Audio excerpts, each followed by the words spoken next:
Welcome to the Success with Jewelry podcast, where we invite you inside our conversations about business success and marketing for jewelry designers and entrepreneurs. We're Laryssa and Liz, jewelry marketing experts with a combined 16 years of experience in jewelry marketing and proven track records in helping jewelry brands meet their goals. When you listen to or watch this podcast, you get an intimate and exclusive peek behind the curtain of all the things you wish you could know about earning success in this industry. Welcome to episode 72. In this episode, Laryssa and I are going to talk about transparency in business and why it's important. We also want to tell you about our insider community. When you join, you'll have access to extended episodes full of tips that you can start implementing today and further resources about each topic we discuss. In the bonus content of this episode, we'll share more ways to build trust with your audience. To get access to this exclusive content, as well as direct access to me and Laryssa, sign up by visiting successwithjewelry.com. Hey, Laryssa, let's get into it. Hey, let's be transparent with everyone. And to be super transparent is we were super chatty and now we have to set our minds to recording. Yeah, Liz and I got too caught up in our own conversation. But part of our conversation was about transparency. And I think that one of the challenges of being a consultant is to make sure you're transparent about your pricing and your services. And I think Laryssa and I are both very conscious about who we work with, which is independent jewelry designers. And we never want anyone to feel like they don't understand what's happening. Yeah, so basically Liz and I are talking about all the anxiety we have about making sure we're clear all the time and probably overthinking transparency. And then I was like, I think I'm too transparent. I think I Yeah. share too much and am too honest. And I think that for me, I think that comes with having been in the industry so long too, is that I just most people know me. And I also am just a very honest person in general. Yeah. Not to fault, but I'm just a pretty transparent person. Yeah, and I think probably you can relate to this too, being on the other side of that and feeling confused or things are being left out is such a terrible feeling that I don't want other people to feel that way, you know? Yeah. Have you had an experience working with a brand or a consultant where you felt confused or felt like there was something missing? Oh, all the time, especially when it comes to email communication. I feel like, I don't know, because email is such a quick medium, people almost treat it like text messaging that I often feel like, wait a minute, am I supposed to know something that I don't know? I feel like I can sense it more. I think that it's really important, and we'll dive in deeper in a minute here, but I think it's really important for if you're ever feeling something weird in your gut about a business you're choosing to work with, that you should follow that and question it and ask people who have worked with them. I'm Yeah. always glad to chat with anyone who's like, hey, I'm thinking about joining Stay Gold. Can you introduce me to a designer who's in it so I could learn from them or ask them some questions. Totally down for that anytime. Yeah. And you don't have to walk around being suspicious of everyone, but ask questions. If someone is a good person, they'll be happy to answer you. Maybe it was just a misunderstanding or miscommunication. Totally. Yeah. Don't be afraid to ask. But so transparency in business, what does this mean? It's a way of proving to clients or potential clients that your business has no secrets and no reason to not show exactly what is happening. Exactly. Yeah. Transparency, it's pretty transparent. Transparency is transparent. Oh my goodness. This is reminding me of the time that we talked about consistency, and we probably said consistency a million times in that episode. Yeah, definitely. Okay, so why is it important? First and foremost, the number one reason is it fosters trust. And when you're selling a luxury product, or no matter your price range of the jewelry you're selling, I'd consider it in the luxury. Not everyone is. You don't have to buy it. It's not something that you have to have. So I think that for a bigger purchase for someone, which jewelry usually is, trust is so important.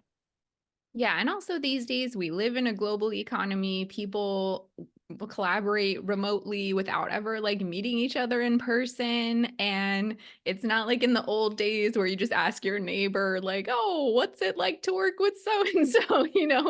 It's on a much bigger scale. And so if you want to be able to connect with people, you have to be transparent. Definitely. It makes your customers so much more comfortable to purchase. And if you're wondering why your e-commerce business is not growing for you or not taking off in any way, something to look at is, are you transparent with your audience? Do they feel comfortable purchasing from you? Do they trust you? Exactly. So also it increases loyalty. It creates a strong brand reputation. It shows that you stand behind what you do. And I put this in our notes because I saw a jewelry retailer post that she only buys for her personal collection pieces that are stamped and signed by an artist because it shows that they stand behind their product. And I Yeah. thought that was a really interesting point. I think showing your face and is like, I stand behind what I do. This is That's me. a really good point. Yep. And like I said, especially in the luxury industry, it is so important for customers to feel comfortable and trust you.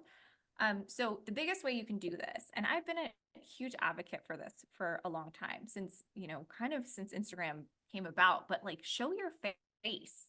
I think it's the best way that you can build trust with your audience.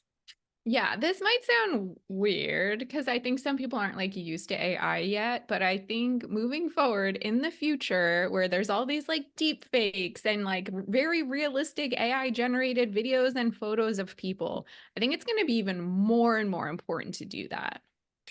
That's scary. It's I so know scary. it's really scary, but I think it's a reality that's coming. Oh man, I'm going to retire at that point, I think, from the internet. But anyway, yes, I agree with you, Larissa. I think that it's even more important than ever to be showing your face. So if you have someone who handles sales too, or you have a team of people, I think introducing them is really important too. And one of my favorite like team pages, about pages is Marla Aaron's because she has pictures of each of her employees and they're eating their favorite food. And that is Oh, just so that's fun. cute. I've never seen that. I'll have to check it out. I love her website. But yeah, so introduce your sales staff, introduce, anybody who might be corresponding like via email or DM. This is a great way to build trust too, because part of being transparent is, oh, well, I don't do everything in my business, and that's okay to share with your clients. I know. I don't know if this ever happens to you, but I hate when occasionally get on an email thread and I see there are people CC'd on it that I have no idea who they are or never met before. They've never been introduced to me. And I feel like they're almost like snooping on what's going on. Totally. If you're putting somebody on an email, like copying people on an email, you should absolutely introduce them in the body of the email. Like Yeah. that feels like 101. It happens a lot, but like sometimes I'm like, who, what? Is this like surveillance? Is happening. And so this is something that drives me crazy. And it's such a simple thing that goes, I think, a really long way is including a headshot on your website and then also your other marketing materials. Like I've been in wholesale land recently. Have a headshot on your line sheet. That's so important. It goes a very long way. Yeah, because otherwise, I know, how do you know it's like even made or designed by an individual? There's no way to really tell. And if you're promoting yourself, like sending out line sheets for a trade show you're doing, you want when they come up to your booth for them to recognize you. That's a very good point. Yes. So and that's so true about like direct to consumer events as well. It's like the more you show your face, the more when somebody comes up to your booth, they're going to feel comfortable purchasing from you because they feel like they know you. And Larissa and I walked the New York shows in August, and it was cool. I think that was like one of your, not your first time doing that because you've walked JCK and stuff, but it is cool when designers like know you already or recognize you already. It's sometimes awkward for me because for a second I'm like, oh my God, have we met before? Am I supposed to know who this person is?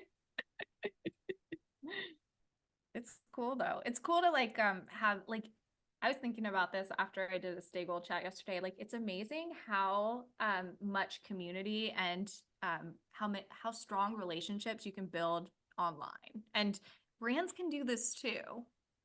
Yeah, I mean, Liz and I connected online. We eventually met in person, but like I feel like I see Liz all the time. Totally, we're like real friends. Like before we met in person, I would have probably forgotten and said we had met in A person. 100%. Yeah, it didn't feel any different. I just met Hillary Fink after like knowing her forever in New York, and I was like just shocked that I had never met her before, like in Mhm. person. Like my brain was telling me I had. Anyway, so okay, so plan to show up in your emails, on social media. I love like writing in first person and signing your name. You don't have to do that for every email if you have a team of people, but I think that's something to consider. And then also share video of you talking to your audience. And if you're not comfortable with that, do a voiceover, but bring yourself into it a little bit, because it does, like I said several times in this episode already, it goes a very long way. Mhm. Yeah, and I wrote a note here too that we're talking so much about transparency, but I think a lot of people might equate that with like just blasting themselves and their private life on social media and like whatever, showing their kids, showing what they ate for breakfast, whatever. We don't necessarily mean that. I think if you are a more private and shy person, that's okay. I think that privacy and transparency can work hand in hand. There's a world where that's possible. I think it just takes, and we talked about this before, like setting boundaries, being clear and intentional about what you think is important to share, and then keeping the aspects of your personal life private, but give your customers like the glimpse of what will matter to them. Yes, that's such a great point. I love that.